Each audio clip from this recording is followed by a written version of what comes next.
Hey there, Taurus. Welcome to your weekly reading for Taurus Sun, Moon, Rising, and Venus signs. This is for the week of July 10th through the 16th. Let's tap into your energy for the week ahead. 8 of Swords, 5 of Wands, Queen of Wands, 6 of Pentacles, the King of Swords, and the 10 of Wands.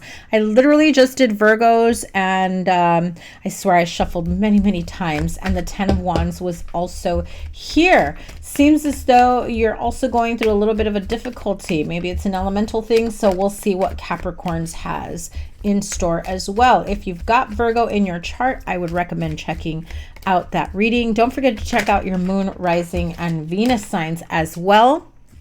They also got this card. Virgo's got this card. Your playlist is up here with all the Taurus readings. Make sure you check that out as your July monthly reading is already out. Ouch. Okay, 8 of Swords, 5 of Wands, Queen of Wands. This could be an energy, of disagreement, discord surrounding this Queen of Wands. Aries, Leo, Sagittarius. You've also got a King of Swords here, which is Aquarius, Libra, Gemini. This could be people in your life, people that you're involved with, coworkers, friends, family members. I'm getting very strongly like this is more so like okay, I've got a couple scenarios here that's coming through. So those of you that have a Queen of Wands and a King of Swords in your life, even if they're not either of those signs, any of those signs, it's the energy that they bring about, where they, Queen of Wands can be a little bit of a spitfire, right? They can sometimes be very passionate about getting their point across, and maybe puts you in a space of overthinking and making you feel as though you don't bring enough to the table, right? Whether that's money or ideas or time, energy, effort, they make you feel like you're not doing enough, right? I also feel like they make you feel like a burden. So just keep that in mind. There is some sort of energy around this Queen of Wands where, okay, listen, I know she's upright, but I definitely got Bitter Betty vibes here, okay? So if you're seeing someone and this is like baby mama, it's like they just don't like you and they want to make your life a living hell. And this can also be a friend or a family member that really doesn't know how to control themselves or how to be civil or how to, well, grow the F up, right? That's one of the messages that's coming through. The other message is if you are seeing someone who's a little bit more on the intellectual side, can sometimes be a little quiet in their demeanor, but they definitely have a lot going on mentally, right? And no, I don't mean like they got mental issues or anything like that. I just mean like they're always thinking about something in their mind. Like they could be having a full-on conversation with their higher self in their head, in their brain, or they're thinking about the person at the car wash or whatever, right, at the market, at the drugstore, and maybe they're thinking about something they saw earlier in the day. It's like they tend to have this reflective energy where they kind of play back several moments throughout the day, or maybe at the end of the night they do play back certain things, especially if they feel like there's a little bit of a regretful or cringy type energy. I do feel like if this is someone that is interested in you, they find you very, very attractive. However, they feel like in terms of the looks department, you're a looker and they are more so the very intellectual type.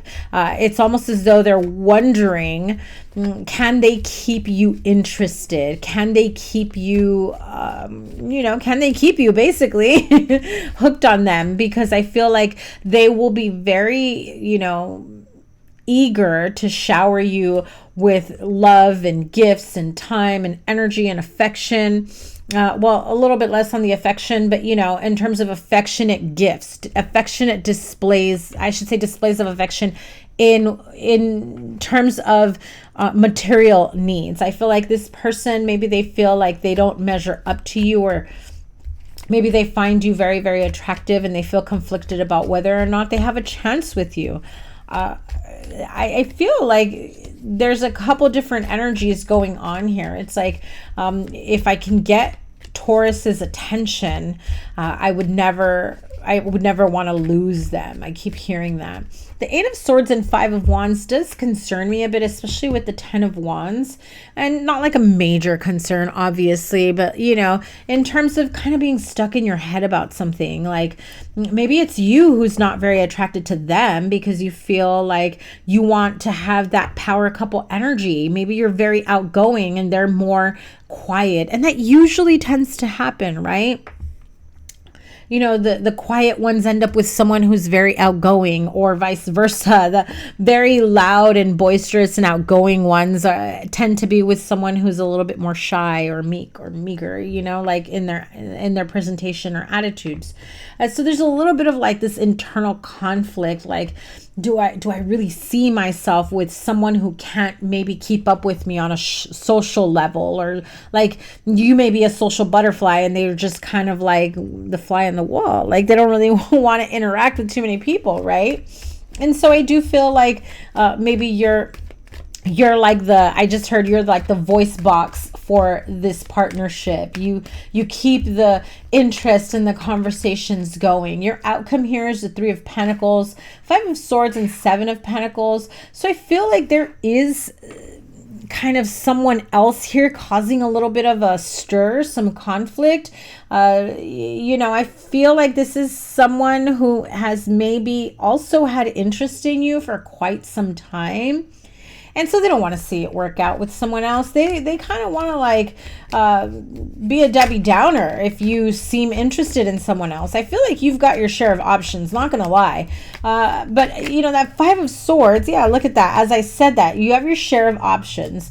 Knight of Cups could be someone who's a little bit more emotionally immature. Like your King of Swords here, this is like a man's man, right? Queen of Wands, that is like someone who is mature, got their career, got their shit together. Like these people got it going on for themselves. But you got this Knight of Cups energy who's coming in and trying to cause problems and make you doubt, or you know, kind of make you feel like, oh, that's who you left me for, or that's who you're interested in. You're going to choose that person. I feel like they feel like we got history together, but they're also very immature. I feel like they're really, if they're like the bad boy image or someone who's very like toxic and they've had you in this crazy cycle of, you know, all in, all out, and, you know, keeps you emotionally hooked, right?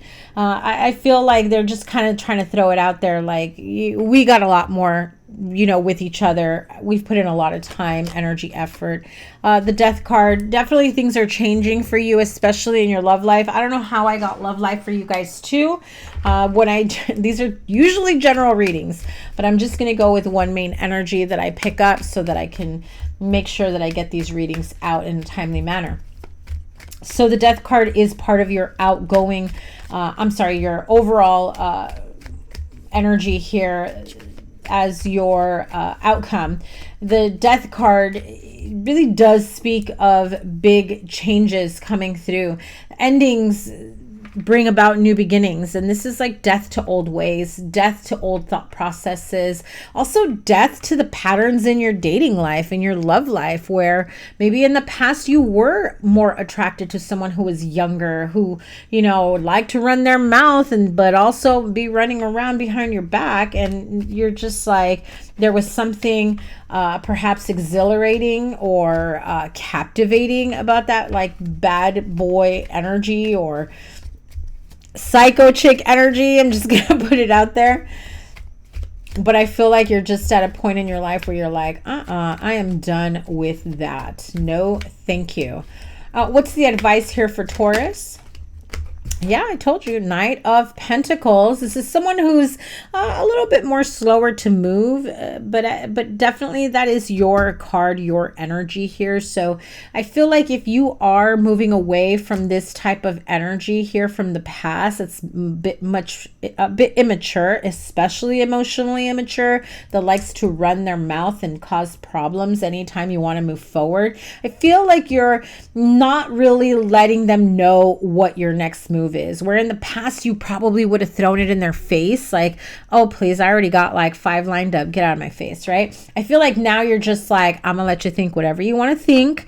I'm gonna make my move the way I want to make my move, and I'm gonna keep you guessing because it's none of your business. I'm moving forward how I want to move forward, whether that's at your pace, taking your time, figuring things out about what it is that you truly want, need, love, desire.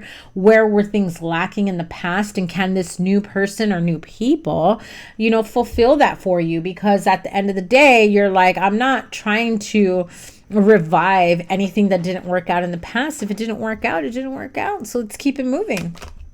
And as I say that, exactly that, the card of 6 of Swords really is the card of let's keep it moving, right? Let's keep things moving forward onto calmer shores, calmer waters.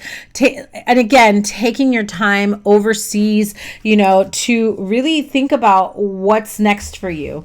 No longer entertaining tumultuous times, toxic relationships, things of that nature. You're just like, you know, that was fun and all when I was able to keep up and probably, you know, took care, you know, dealt with that kind of energy longer than you wanted to, but you're just over it now, over it.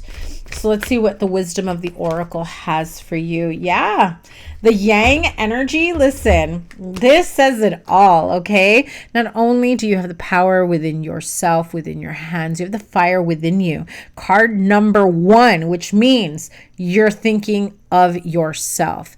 You're number 1. You're moving forward, and you're no longer entertaining what does not serve you, what is not for your highest good. But I love this card because this reminds me of like that energy when you ask the universe, when you ask for divine guidance, when you ask for your spirit guides, guardian angels, your higher self. Listen, show me that I can do this. Show me what my next step is. Show me the way. And they're like, here you go. The universe is giving it to you. Here you go. You need the clarity. You need the energy. You need the wherewithal. You need clarity in, you know, are you going in the right direction or not? Here you go. That really does feel like you've got the power within you and it's being lit up. It feels very strong, like solar plexus and sacral chakra, with the energy really reminding you of who the F you are, Taurus. Oh yeah, look at that. So you have the card of regeneration and the death card. These two are pretty much practically the same meaning here. Regeneration, I mean, look at that beautiful tree. You know, it's like ashes, or like lava, right? From the past. You know, you've had to break down to regrow, and look at that beautiful energy that is being like beaming to you to bring you back to life. Literal card of regeneration, of, you know, metamorphosis, and I'm hearing like you're transmuting your past experiences, that energy, towards something so much greater. And I feel like those of you that have felt a little lost for some time, or maybe have felt like, you know, you've been a little bit strayed off your path to better yourself, I feel like you finally feel like you're grounded, you're rooted, you're going towards the right places, people, experiences, and it's all here for you, Taurus. Absolutely love this reading for you. Make sure you check out your July monthly reading. Your playlist is here. Your July monthly reading is here. If I have any openings, because I don't know if I do, for personal readings or Reiki, the link is in the description box down below. Have a great week ahead, and I can't wait to see what's next for you next week. Take care. Bye.